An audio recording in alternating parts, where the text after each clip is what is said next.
Dreams, dreams, dreams, dreams, dreams.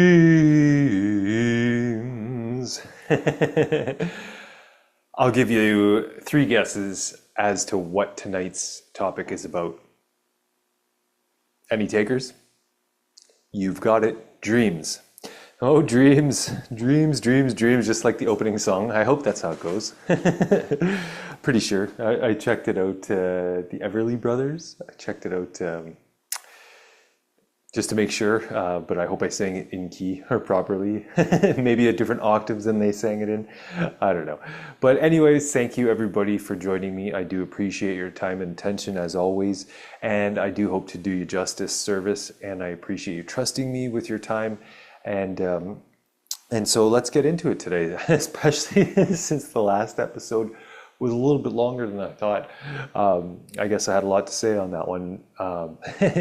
Even though it was about not looking back, I had to look back on it just for a few things because I was like, what did I even talk about?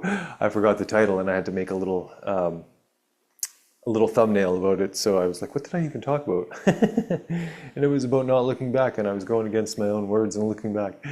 Anyways, so tonight I wanted to speak about what were some of the topics that were floating around in my mind today I wanted to do something specifically on continue on the process of foundational healing and what makes healing so difficult. And so obviously one of the main things that makes healing difficult is judgment. So I was kind of, what's the word I'm looking for? Spitballing ideas, I guess, around, and that's a big episode. But really, for me, I think one of the things that has always, been in the background throughout my entire life and throughout all of our lives is what the fuck are dreams? Like, what is happening? What is sleep? What's going on when we go to sleep? And what are dreams? And because I remember some of my dreams that I've had, or nightmares, more vividly than I have the days of my life. So they definitely have a significant impact on us, as like on our psyche, on our awareness, on our consciousness, on our memory, on our bodies in many ways. And so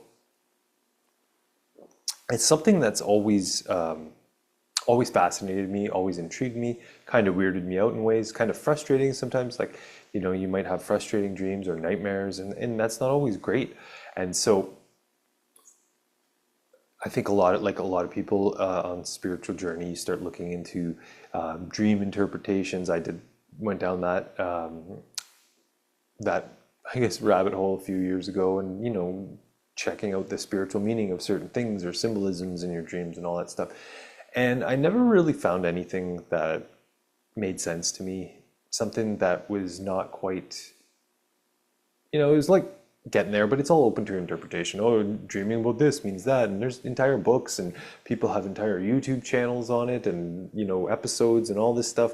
You can Google whatever. And that's the thing, is it's going to give you exactly what you're looking for. You're going to find something, and something's going to resonate. But that's all mind energy, right? That's all mind energy. I want to know from my heart.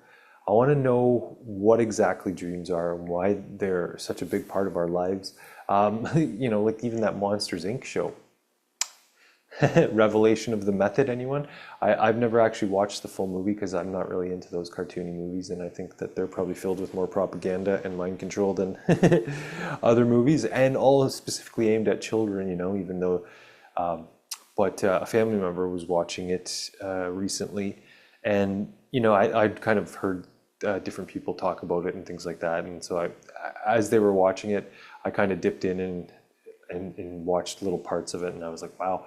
But what I really noticed about that movie is that it was very, very chaotic. Like, it was about, if you've ever seen Monsters, Inc., then you know what I'm talking about. But I was doing the dishes during a certain part of it, and it was just like a cacophony. I don't know if that's the word. I'm gonna have to look up the word cacophony.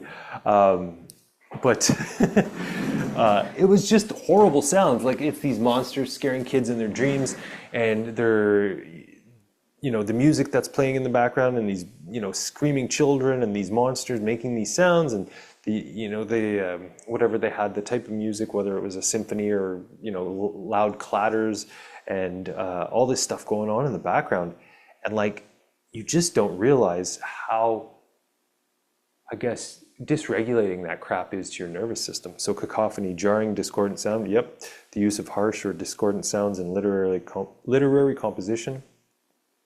An uncouth or disagreeable sound of words owing to the occurrence of harsh letters or syllables. Yeah, harsh, jarring mixture of sounds. So, yep, that's exactly what it was. It was a big cacophony of of nonsense, whatever scenes were going on. And I wasn't even, so not just an auditory cacophony of nonsense and bullshit, and just really horrible, discordant, like odd harmonics and everything. And that's just auditory. So that's just imprinting that into my auditory sense. I wasn't even watching that thing, and I'm sure it was just more chaos, flashing lights and whatever, all this stuff. But in that movie, I guess the gist of it is that they're trying to get screams from little children. So they're trying to make the kids as scared as possible, and they get juice from their screams, which I think is a direct correlation to exactly what's going on with the dark side, harvesting our life force energy, our emotions, our thoughts, our mental chaotic thinking, as well as whatever's going on in our dreams. Interesting, don't you think? So that type of stuff, even though Monsters Inc., that movie, and how chaotic and cacophonic, I don't even know if I just made up that word, but that's getting imprinted into you. And so then it's recorded into your cells. And so you've watched every movie we think about it. If you think all the movies you've ever seen, all the action films, all the horror movies, whatever you've ever watched, that's recorded in you. Like your body doesn't really know, it doesn't know the difference between a movie or witnessing it in real life. The screen's just a little bit smaller. What's the difference if you saw it in real life or you saw it on a screen?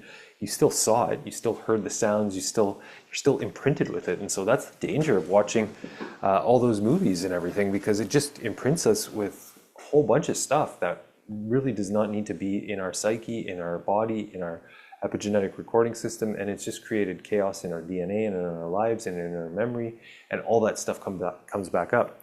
So if that's imprinted in you, well, then that's in your cells. So if you've watched a movie that's in your cells, they can recreate that in your cells into your dreams. So that's the best person who I've ever heard speak about dreams was Ron Amatron, and he really explained what our dreams actually are. And they are dark side, alien generated holographic realities that our spirit goes into. And so basically when you go to sleep, your spirit leaves your body because it's like, well, I don't want to be here. It wants to be creative. It wants to be doing something, and the body needs to sleep. And the spirit goes out gallivanting in the universe, and it gets attracted to these like cloned realities with our body. That's like an alien generated or artificial intelligence generated reality that our spirit goes into. And that's why our dreams seem so real, because they are, but they're just kind of in an alternate universe, a parallel life or a timeline. And so that's why, but the thing that always really didn't make sense to me is how come they're so real to our body here? You ever wonder that? It's like, I think we've all had nightmares and we woke up with a pounding heart or sweaty, or, a gasp or something like that, or really disoriented, or, there's people that sleepwalk. I don't know if I've ever sleptwalked, but I had family members that did, and, and I know other people who had. So that's weird. Like shit's going on. Like you're doing stuff while you're asleep. So something's running the ship. I don't know what is. Sleepwalking is a whole different thing. I don't even want to get into that because who knows what that's all about. But the fact of the matter is that when you have a dream, everything that you experience is imprinted into your spirit, and your spirit brings it back here into this reality, into this body, and it becomes manifested here. So that's why, you have a dream of something crazy happening, a nightmare, and you wake up and you're all sweaty and your heart's pounding. Well, that's because your spirit came back imprinted with that trauma, and the imprinting has been imprinted into your physical body here in this realm. And so that's really, really interesting when we start thinking about dreams in that term. It's a lot, I don't want to say darker, but it is. It's a pretty dark realization to come to, that your spirit energy is being harvested in your dreams as well. But I think it's a really important thing to speak about and to understand, because if you don't know what you don't know, and so if you don't know these things, it might seem like doom and gloom or upsetting, or too dark to even, your mind might not even want to go there and think about it. But when you start analyzing it, it really makes sense. It's like, well, why would we have dreams? What purpose do they serve other than to harvest life force or energetics? If it was just to have an experience and it was beneficial to us, then it wouldn't really affect our body. Because I don't know about you guys, but I've had nightmares where I woke up in like a complete sweat with my heart pounding, crazier than probably most experiences in my entire life. Like I can't name to you too many experiences that I've had, or I've woke up with, or I've experienced something that was so frightening and I was running from it and I had a pounding heart, like in real life. So how would that be beneficial in our dreams, for that imprinting and that to come back into our real body here on Earth? It's not. It makes absolutely no sense. Those experiences, those dreams, those false realities that our spirit goes into because it feels compelled to while we're asleep, are not for our benefit. They might seem cool sometimes. I had a cool dream, I was flying. Yeah, that was cool, but what else was going on in the dream? How many dreams do we have that we don't even remember? Have you ever woken up? So there's the times when you wake up with visible signs, sweaty, heartbeat, whatever, gasping, shortness of breath or something, all those things. Maybe other times, I don't know, have you ever woken up with bruises or weird scratches? Who knows, right? And so that's the same type of imprinting. It's probably not it's a physical manifestation of something that was imprinted upon your spirit. And because our physical body here mirrors our spirit, they look like each other, while whatever our spirit experiences in dreams or parallel lives, that's going to be imprinted upon our body here. And so that's something that makes healing very, very difficult. If you don't know this, how are we supposed to heal if we're having dreams? And so what are some ways that you can help combat that? Well, first of all is commanding your spirit to stay in your body all night, to keep I command my spirit to stay in this body and protect it all night. And just keep doing it, keep doing it, because your spirit's probably not going to understand, because your spirit wants to be out there, it wants to help, it wants to have fun, it wants to move, it wants to create. And so what happens is these dark side parallel universes, dream realities, are created so that the dark side can harvest our emotions, our spirit energy, whatever it is. But our spirit feels compelled, so it takes off out of your body when your body goes to sleep. And it sees whatever, it's attracted to however that technology is used to say, hey, over here. Or maybe your spirit is looking around and it sees a body that looks like yours, and it can't tell that it's not a real body, that it's, a dark side artificial intelligent body that is 99.9%, identical to the one that we have here. And so it sees it and it thinks it needs to go help. Oh, it sees it's in a perilous situation. Well, I got to go help. I got to go. And so your spirit jumps into that and it's experiencing that. And so that was one of the best explanations of dreams that I'd ever heard. And when you start really thinking about it and start analyzing it, and you start going, like, that makes so much more sense than just, I've never really heard an explanation for dreams other than that a lot of times during our dream state, our brain is more active than some of the most vigorous activities we can ever do while we're awake.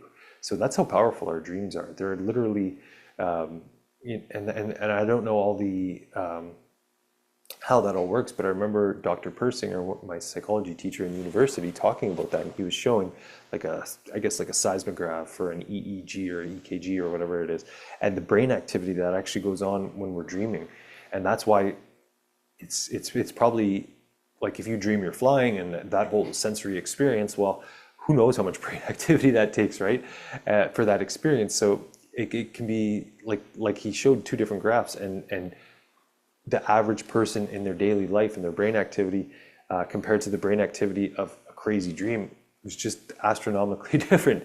And so dreams play a huge part of our life because we sleep 8 hours a day. That's a third of our life. So there's a lot of shit going on in the dreams that, we might not always remember them. That old mind wipe technology, which is probably better for most people, because I have some very vivid lucid dreams and things like that. And they're not always pleasant. Sometimes they're nightmares, even the good ones, the ones flying and stuff. Who knows what kind of energies that takes from us, right? Because it's all our spirit energy animating that dream world or whatever, or it's animated for us, and our spirit is used in it. So whatever happens to our spirit, if it gets harmed or it's hurt or it's trying to do certain things, then that spirit energy can be stolen from us and used. And so I know it's a big stretch probably for a lot of people to come to that realization. It sounds really out there, but once you start putting two and two together as to what's going on here, then you really start understanding that, wow, maybe there is some validity to this crazy this crazy theory. That isn't theory, it's truth. But that's interesting, because I had this kind of, I guess, like thought going through my head about, well, think about before movies came out. Maybe, did we still have dreams? I don't know. I wasn't around before movies, but now it's like they create these two-dimensional realities. We have these dream realities, and so if you think about what a world is, it's just all information. Even you guys seeing this behind me, it's just information. You can take a picture or a video, and it's just all data. It's just a hologram. And so that's all really our 3D world is. Like, even a 3D movie is two cameras shooting the same scene, and then you put the 3D glasses on so it can be 3D. Well, that's what our eyeballs are. So if you close one eye, you don't have any depth perception. Your world ceases to be 3D. So really, it's just graphical information. And while we can touch it, yes, we interact with it. It becomes solid when we touch it, but we can't tell that it's solid until we get up to it, because if you close one eye, there's no depth perception. It doesn't even exist until I get there to touch it. And I hope this isn't too abstract, but if you think about it, to make a 3D dream, the amount of data or information or programming capacity that would need to be used to recreate a physical body is probably much more than it would be to create a movie. So now they're imprinting us with movies and getting our emotional loose from a movie, because we're going off on a timeline, envisioning that character. We kind of leave our body, we go into our heads. We're being, entertained. And entertainment, that's MENT of entertainment, is to entertain your MENT, mental, mind trap entertainment, right? So we're getting stuck in our minds. And so what's happening? Well, we're going on, especially some people that are very into movies, and they're like, oh my God, or they get scared at scary scenes and all that stuff. That's all just harvesting our emotions and our energies and our loosh that takes us out of our peaceful neutrality, right? So they do that with movies now. And so what's the difference between a dream or a movie or a parallel life? It's kind of all the same. So I found that a really fascinating theory, which, as it turns out, doesn't seem to be so much a theory anymore. And so that's what really makes it another thing. And that's why I wanted to do this episode specifically today on dreaming, because there's another thing. Like, I've talked about our DNA. I don't know if I've done one on timelines, but if you go back through the episodes, or if you've been watching them in sequential order, I did a lot of things like entities. Another thing, like, if you're not taught that these things are occurring to us, happening to us, that are being imprinted upon us, then it's like we're fighting an uphill battle. We don't know what we don't know. We don't know that, some of these things, like especially entities coming into us and entities having addictions. And that was a huge, big realization for me too. But like, wow, like that makes it, but once you understand it, then you can transcend it. Then you know what you're up against. Then you can be like, I see what's going on here. But that makes healing really, really difficult, because not only are we dealing with the physical, mental and emotional pains, traumas, and dramas that we've experienced here. So, our experience in our lifetime, but we're dealing, another thing that makes our healing complicated is our DNA. So we're dealing with all our ancestors' past traumas, everything they experienced. DNA, the epigenetic recording system, all recorded, everything they experienced, just like that, running recording software, movie tape. Well, all the emotional charges, all the energy still trapped in it, all the memories, everything that you've ever experienced in all of your life and their lives is recorded in every cell of our body. That's bananas to think about that. And so, DNA makes our healing difficult. And then, so we're not only just dealing with entities, which is stuff outside of ourselves, but the stuff we've experienced here, and then our ancestor stuff. But we're also dealing with stuff that happens to our spirit when we're not here, when we're asleep. So like, holy shit balls! No wonder true healing, and ascension are so rare and so difficult, because we're not taught these things. Like, now we're dealing with the stuff that's happening in our dreams being imprinted into our physical bodies, and so that makes it really difficult. And even so even if you don't have a nightmare, even just having, the other night I had a dream, just wasn't really about anything. It was about, hanging out with some friends, doing this and that. But you wake up on timelines and you're thinking about that friend. Oh, I wonder what, Joe's up to these days. And that was a weird, thing that happened in his dream. And so really, you're still in your mind. Like the other day, I woke up and I was like trying to, but I don't even know. I don't have a clock in my room because I don't want my getting out of bed or anything like that, unless there's an appointment in the morning. I just want to get up when my body's ready to get up. And it's always before dawn, so that's good. Sometimes it's like 3 a.m. But I don't have a clock in my room anymore, because I found that very distracting. You wake up, you look at the clock, and you'd be like, oh my God, it's this time, it's that time, and then there you go, time's manipulating you again.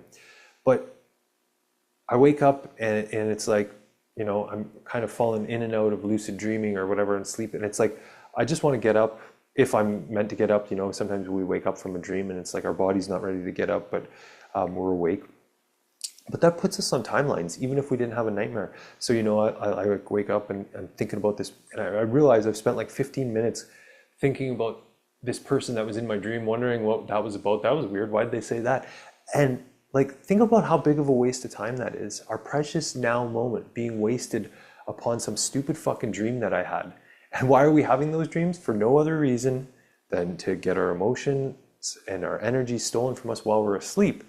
And so then, even after you wake up, if it's a nightmare, then you're scared. You wake up, you're in a sweat. You've got to go have a shower. You've got to change your sheets, and your heart's pounding. You're dysregulated. Your nervous system's probably firing on all. You might be in shock. Who knows? Like, I've had some. I don't have them that often anymore, but I've had ones like that, and that's crazy. That's fucking bananas. Why would God or source? No benevolent creator or creation energy would ever create that for its beings. First of all, source is peace energy. So anything that's created that takes us out of that peace energy is dark side. That puts us into mind energy, dark side. So that's what fucking happens when these dreams, And so think about how much a dream can affect us. I've had dreams where it's like, even if it's just a girl. I had a dream the other night about an old friend, this girl that I knew, and then it was such a vivid dream, and it's like, well, why did I have that dream?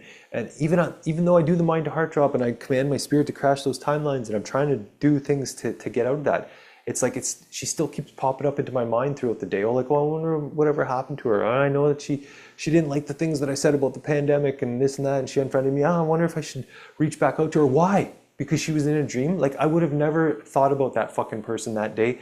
But now, because they gave me a dream to think about her because of whatever, it was, something that happened in my past that was in my cells, that, hey, we could probably get some juice off him if we make him dream about this girl,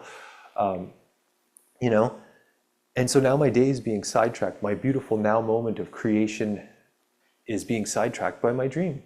And so that's just a simple dream, like, that doesn't really have anything. But like I said, the nightmares, they can throw you off and put you into a tailspin for a long part of the day, or at least be, you can see the physical effects. Like, why would you want that physical manifestation of that nightmare, that beating heart, that sweatiness, that fear running into this physical body? Now that's imprinted into your body. It's imprinted into your DNA. So now you're going to have to clear that. So think about how many things are working against us here. And you can see this real dark side plot against your life, and how valuable we are and our spiritual energy is, to the fact that the cards and the deck is so stacked against us for us to be able to transcend and ascend out of this place, because that's how clever and sneaky the dark side is they've made this beautifully. You gotta give them the slow clap, like, bravo, because it's really well done, because it looks 99.9% real. And, so parallel lives in dreams at night, how do we know we're not living those during the day? Parallel lives, cloned realities. It's just information. If all we are is light, sound, and frequencies, well, holographic realities, like I said, close one eye. You're just looking at a screen. Everything you see is kind of just a screen. And so, it's a holographic reality. So how do we know our entire reality is not being cloned? How do we know we're not living on a cloned earth? How do I know I'm not in a cloned body right now? Maybe I'm dreaming right now. How is this any different? How can I tell? And that's the thing. Most people, we don't even have the mind capacity to understand that, and the ability to comprehend and even fathom that type of manipulation and the dark side of that is really above a lot of, I guess, our conscious understanding. But it's something that we have to come to terms with, because what you don't know can kill you. But once you know what you're up against, then you can figure out ways to transcend it, figure out ways to battle it. And really your only protection is to be peaceful in the present moment, and to do the clearings, to do the commands, to be able to regulate your nervous system, to hold that peace energy. And it's a lot of work. It's a lot of work. Everything in this realm is trying to kill us. Our thoughts are trying to kill us. Other people's thoughts are trying to kill us. Our emotions are trying to kill us. Other people's emotions, all the mind energy, all the psychic attack energy, all the TV programs, the radio signals, everything being beamed at us, satellite bullshit, whatever. Everything essentially here is attempting to kill us, because it's all being imprinted on us. It's all sucking us into mind energy. And so that's the thing, is that's how powerful and how clever the mind trap is that it will give to us whatever we're seeking. And that's the thing, those realities will be manifested for us. Worlds and worlds and worlds without end that can take us into dark side realities. Because curiosity killed the cat, because we want to keep on looking. We want to keep on digging. The mind needs answers. It's searching for answers.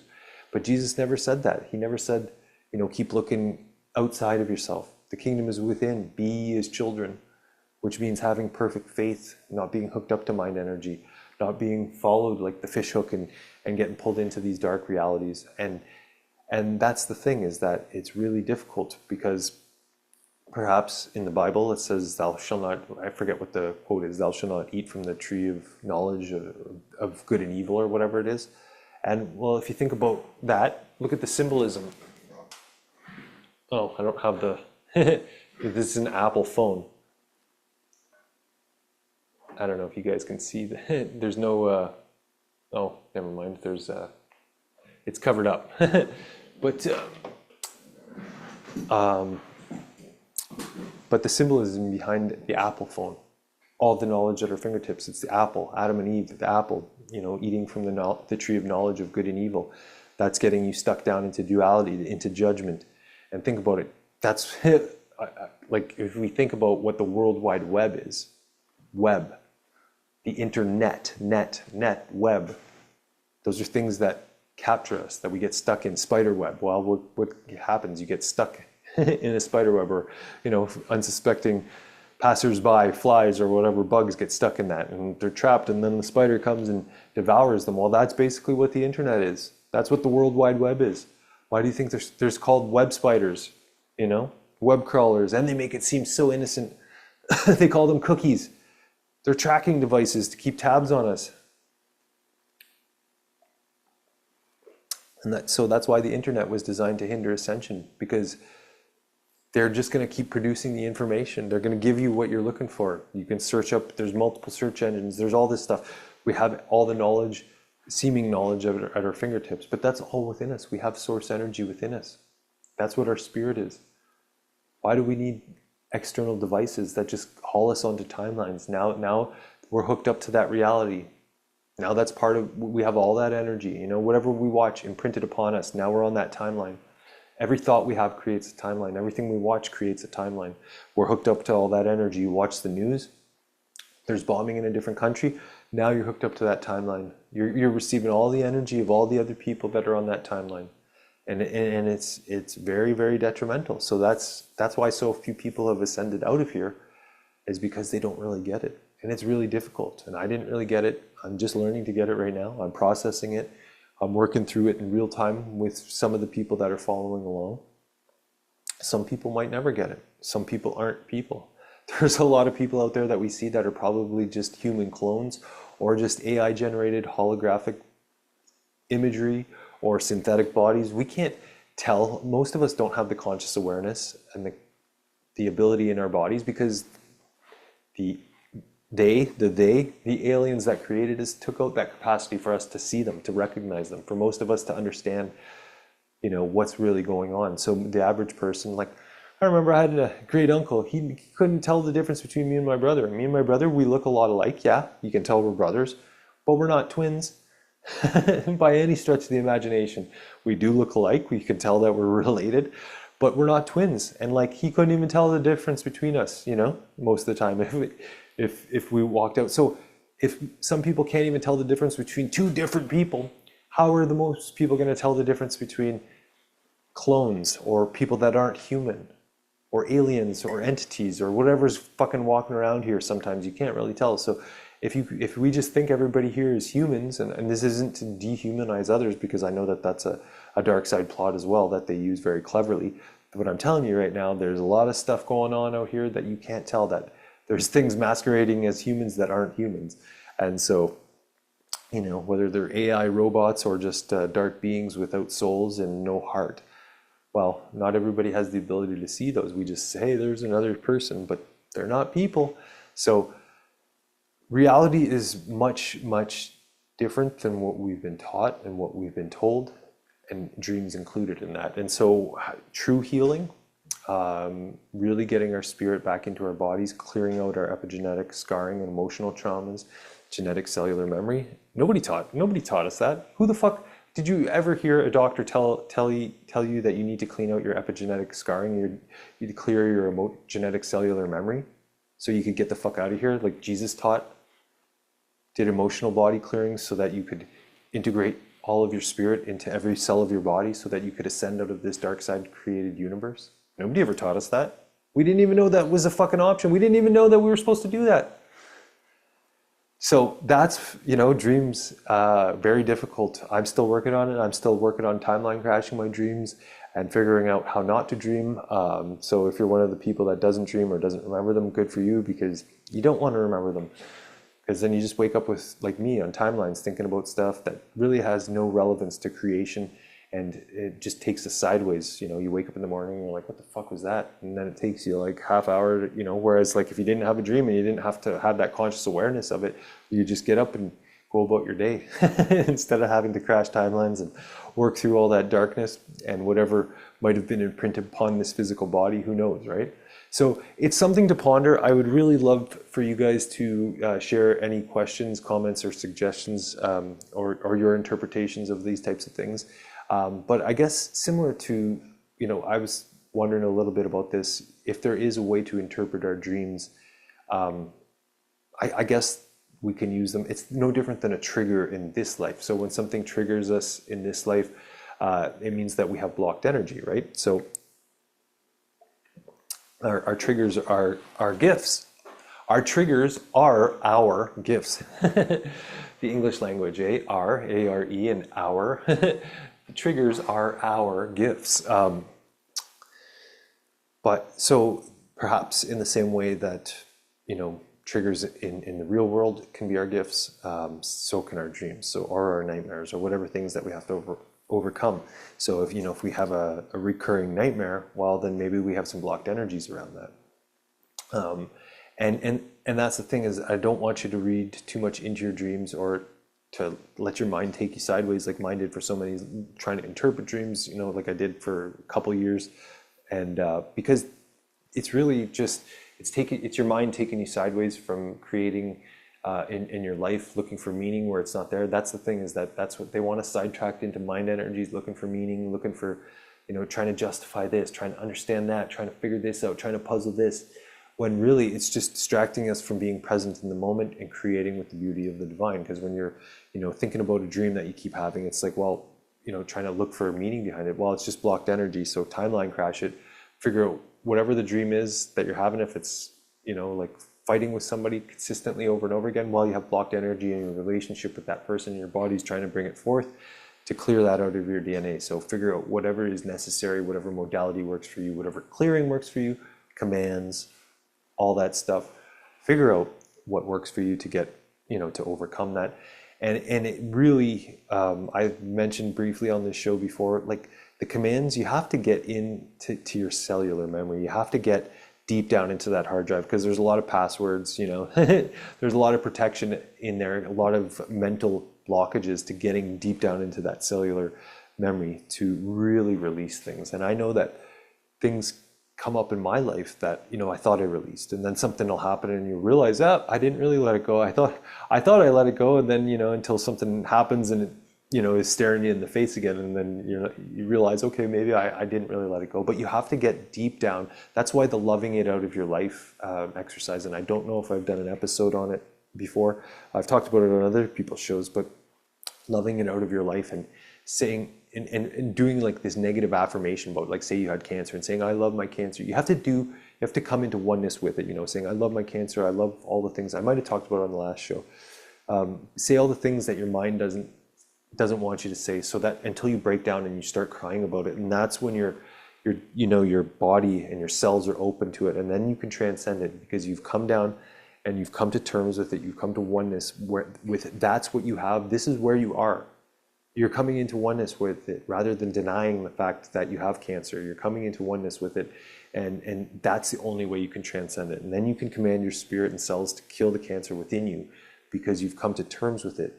And so that's the loving it out of your life exercise that Ron Amatron talked about. And I did it with a couple of things in my life that I didn't know I needed to, and it actually works.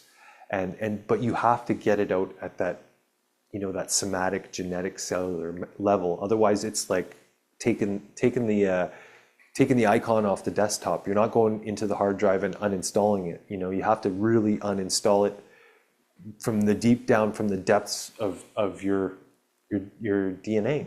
Otherwise, you're just taking the icon off the desktop, which is which most earth-based modalities do. So you're not really getting down to the root and plucking it out. You're just kind of polishing a turd, but the crap is still there. So that's I wanted to speak about today, was why another reason if I would have known that dreams are parallel lives that are used to steal our spirit energy, and that they can imprint us with all the stuff that we experience in those dreams. And that is a step in your healing process, because a lot of times you might have really weird dreams, and you might think that, maybe you have like these really exotic, just crazy dreams, like who knows, and weird things, and you don't know why you're having those dreams. And then you start questioning yourself, like, am I a weird person? Was I thinking about that stuff? Maybe you saw it on a movie. Maybe you saw, a very traumatic movie thing, a horror movie, whatever. There's some fucked up shit out there. We've all seen silly horror movies and stuff like that, and terrible things, even stuff on the news, like, like things that's imprinted upon us. And then, they go in and they take it from your genetic cellular memory, and they give you a dream about it, and your spirit has to go experience that dream. And if you don't know that that's why that's happening, and then you come back and you're like, well, why do I have that dream about, being this crazy warmonger and killing people? You're going to start thinking about, like, well, am I a bad person? Like, what? We start interpreting it, and it will drive us crazy. It drove me crazy. I had a recurring dream for a lot of years that was very negative, and it's like, it was eating away at me. It's like, why do I keep having this dream? Like, it's horrible, and like, what's wrong with me? Like, why is it me that's causing myself to have that dream? No, it's because they know that they're going to get an emotional reaction out of it. It's a fight with somebody. It's resentment or whatever it is, but it's going to get a charge. It's going to be a nightmare or whatever. Maybe your biggest fears, you're going to have dreams about that. I have dreams, recurring dreams that I can fly, and then something happens and I get scared or I get attacked, and then I start falling. But what's really interesting, and I think sometimes we have the key to our dreams, is that, or that our dreams might have little hints here and there, is that in my dreams, I can always fly if I'm breathing properly. It's when I get scared and I start holding my breath, or I'm in fear, or I'm hyperventilating because something's happening, someone's chasing me in the dream, and I start falling. I can't fly anymore when I'm really in fear. But then when I remember to breathe, when I remember to become regulated, I can start flying again. So maybe that's a little key to the real life, is that you ever get tense, you ever, if you're thinking about something negative or whatever, we don't realize, I didn't realize for years until I started becoming consciously aware of my actions. If I was thinking about something, or I had anxiety, or I'm anticipating, a confrontation with this person because of this, you stop breathing, which means you stop flying, you stop flowing. The life force energy, the flow of your life, the in and out breath, the waves stop flowing. So you start falling. You start spiraling down, like in my dreams when I can't fly, when I'm in fear. But as soon as I remember to breathe, to regulate my nervous system, I can fly again. And so that from my dream, that realization from my dream helped me in this life. So maybe that trigger was something to remind me. So I even have that written on the back of my hand, and I have it written up on my wall here somewhere, or maybe it's over there. Oh yeah, this one. So focus on your flight. Align every breath. So whether you're dreaming or in real life, and you want to fly, we have to be focusing on our breath. We have to be perfectly present and conscious in the now moment. And so I think that's kind of the end of the show for today. I just wanted to put that out there, because all dreams are real. All timelines are real. They're parallel lives. So they're just as real as this life. It's maybe different, slightly different. You can't really tell. Maybe it doesn't feel as, what's the word? Like the dimensional reality isn't quite as dense as here. It doesn't seem as real, but it is real. It's just a slightly different frequency, perhaps, but if you bring back that imprinting on your spirit, it's real to your body when you wake up in a wet sweat and heart racing and pounding, and, so how, I guess what the question is for myself is, how do we stop our dreams? How do we command our spirit to stay in our body? How do we maybe have the awakening consciousness for our conscious to remain guardian over our body and keep our spirit within us, or sleep less? I don't know. Maybe in true light, we don't sleep at all, because there's no need for our body to sleep, because there's no memory of the past. There's no DNA recorded history. There's no mental exhaustion. There's no need to rebuild our physical structure. That's only on this dark side planet, prison planet called Earth. So I've heard that in planets of true light, we don't sleep. There's no need to. And so it's just always creation, always moving forward, always creating, always creating. And I think that sounds really cool. That sounds like better than some of the life and the chaos and duality that we experience here. But I hope this episode has provided everybody with a little bit of value. I know it's a little bit out there, but once you start understanding that and knowing what you're up against, then you can start truly healing from it. And if you don't know what you don't know that your dreams are preventing you from healing, you don't know that your DNA is preventing you from healing, you don't know that entities are preventing you from healing, you don't know how to get your spirit back into your body fully, you don't know how to command your own consciousness, then all of that, all the other healing stuff is just band-aids, until you really start getting down to the meat and potatoes of who we are, why we're here, how we got here, and really understanding the true tools and the true, I guess, the true methods to clearing our genetic cellular memory and transcending, this earth-based realm, and doing the ascension so we can hold 100% spirit integrity. What does it matter? Because you're just going to keep repeating the same cycles over and over again. Yeah, you can get physically fit, but that's not true healing to me. Because to me, true healing is understanding that we are divine, that we have divine spark within us, that our spirit is source energy, that we don't need to look outside of ourselves anymore, that we can grow our spirit within us, we can call it back from all the traumas and dramas, and we don't have to stay here in this mind loop, reincarnation, dark side planet anymore, and we don't have to stay in dark side universes anymore. We can go to the light, and that's what ascension is, and that's what Jesus came to teach 2,000 years ago, and he was from the light ship, and he taught those teachings. And so he didn't return this time. It was somebody else. The light ship came back, right? And I know that's a big stretch for a lot of people, and it was for me a little bit at first too, but it really starts to make sense when you open from your heart and you get past the mind conditioning, the mind control, the mind programming, the generational trauma, the DNA. It's all, DNA is literally the dark side's plot against your life so that you will not understand this stuff. That's why so few people ascended 2,000 years ago with Jesus, because the mind programs go off in people. That's why he spoke in parables, so that hopefully it would bypass the mind control programs. Because if you start talking about this stuff, people's mind, the programs, the implants in them go off. They're like, I'm out of here. I can't listen to this ET energies, this, all this stuff. It's just too out there. I got bills to do. I got bills to pay. I got to go watch the Kardashians. I got to go, whatever it is, the game's on, like this is too out there. But then they wonder why they're not healing, or why they're repeating the same mistakes over and over again, or why they're facing these traumas and dramas and all this stuff in their life. But this is the most important work we can do. This is the most important work we can share, is to connect to the divinity within ourselves. The kingdom is within. Full stop.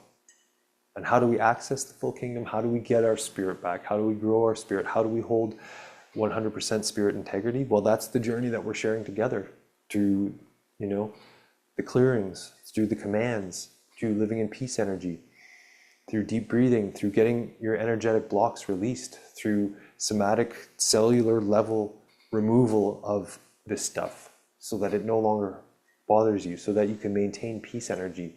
It's like, the calm in the storm, I've been practicing doing last year, instead of being, it was really cold out and I couldn't go down to the lake. I was just getting tired of going down to the lake and doing the polar dips. So I was like, whatever, it was really warm in February and it was like torrential downpour and thunder and lightning out. And you know what? I went out in the backyard and I was just like taking it in like Captain Dan or whatever, and Forrest Gump, or Lieutenant Dan or whatever. And he's up on the thing in the ship. I forget what it's called, the mast or whatever. And he's up there just fucking in the storm.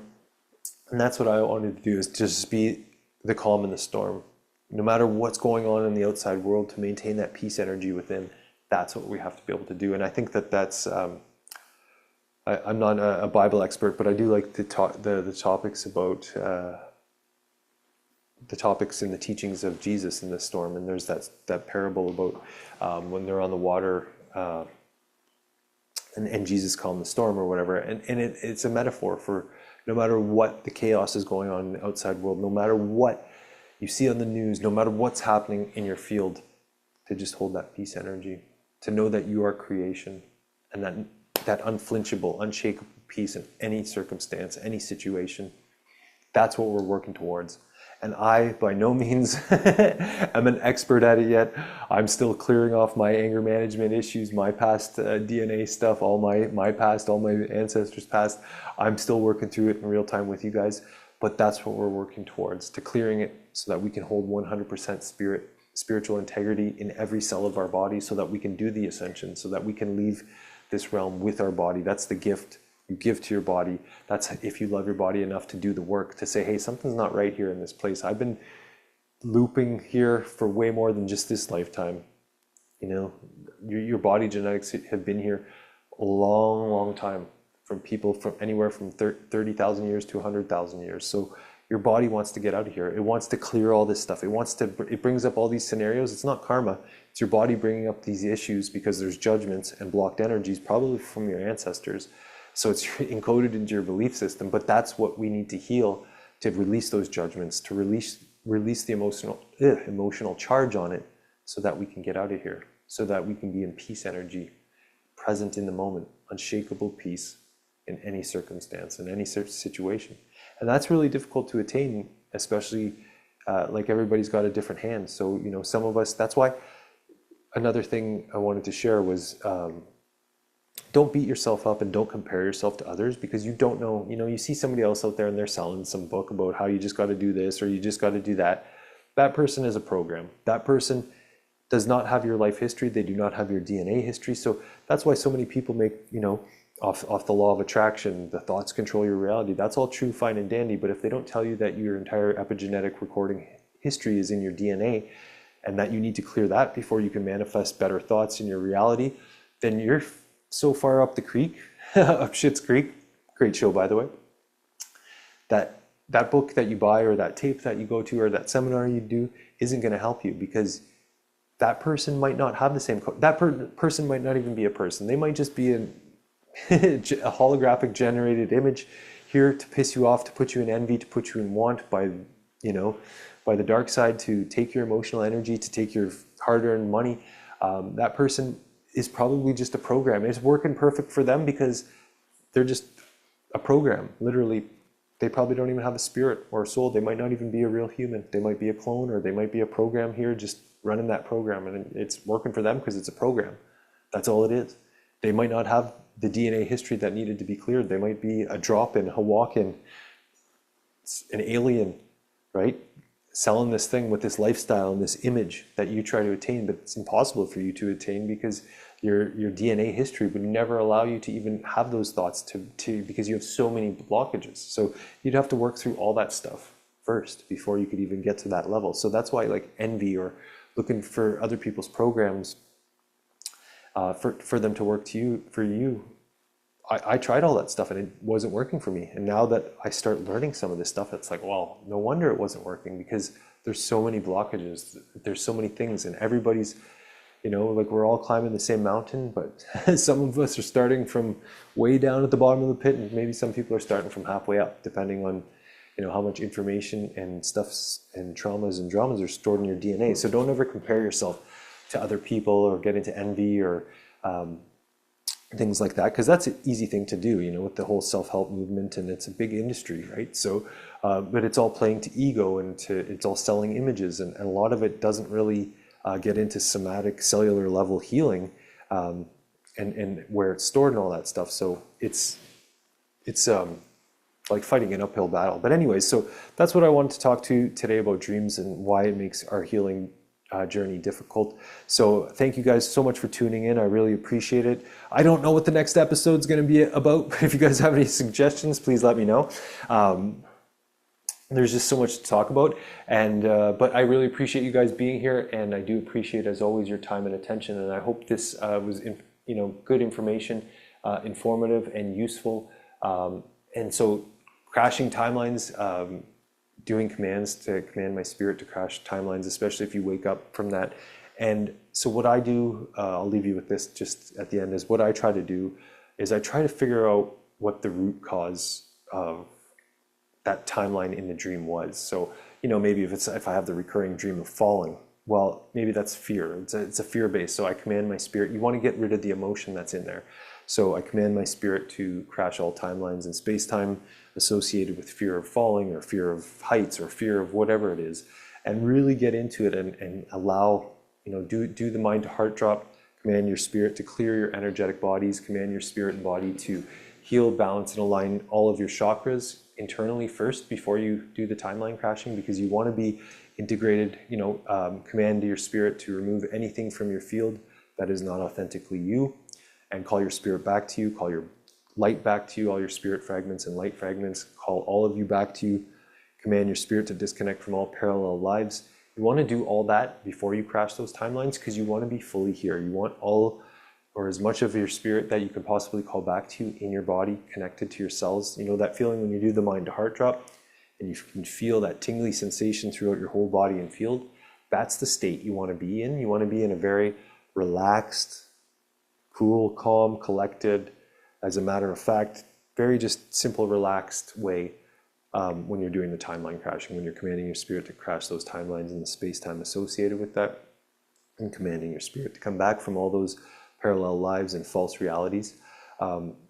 That's the state you want to be in, that relaxed state. So if you're in a state of tension, anxiety, despair, it's not going to work because you're in the mental realm and you're trying to do something. It has to be like a full embodiment. You have to be fully present. So, you have to do the mind to heart drop, and you really want to be there. I got to a point where I realized it wasn't working for me anymore. So whatever the shift was, where it was like, you don't want it to just become lip service. You don't want to just be like, I command my spirit to take the thoughts in my head and drop them down into my heart. Like, you want to embody it. You want to make sure you can actually feel it. If you're just doing it as like, it's like saying grace, like God is gracious, God is good, let us thank him for this food and this day and each other, whatever, like prayers, our Father who art in heaven, like this robotic programmed like saying something without the feeling, without the embodiment is just crap. So you want to be relaxed. You want to command all of your spirit back to you. And if you have to count backwards, sometimes I have to count backwards from 10 down to 1 4 or 5 times before it really gets there. You know, if I'm really in my head about something, it's like, okay, I now command my spirit to take the thoughts from my head and drop them down into my heart to make me real, peaceful, present, and whole here now. 10, 9, 8, 7, 6, 5, 4, 3, 2, 1. If you have to do it again, 10, 9, 8, 7, 6, 5, 4, 3, 2, 1. Feel the energies. 10, 9, 8, 7, 6, 5, 4, 3, 2, 1. You're commanding the energy. You're not hypnotizing yourself. You're commanding the energy, and you'll be able to start feeling it. And that's the state you want to be in. I command my spirit to release all blocked energy and tension within me now. I command my spirit and body to release all tension and blocked energy within me now. Do all those things. Get into that state, that perfectly healed, relaxed, flowing, water-like state. Because we are water. We're mostly water. So you want to feel that your spirit in all of your cells. You want to feel almost like water, like you can almost take any shape. And then crash the timelines, because that's going to be when you're taking it out. You're uninstalling it from the hard drive, not just taking it off the desktop. Anyways, I hope all that information has been helpful for you guys today. As always, I really appreciate you joining me, and I look forward to doing it again with you soon. So let me know if you have any suggestions for next topic, and I hope I didn't mess this up. Anyways, thanks everybody. I appreciate it. May the life force be with you and peace be upon you. Until we meet again, take care.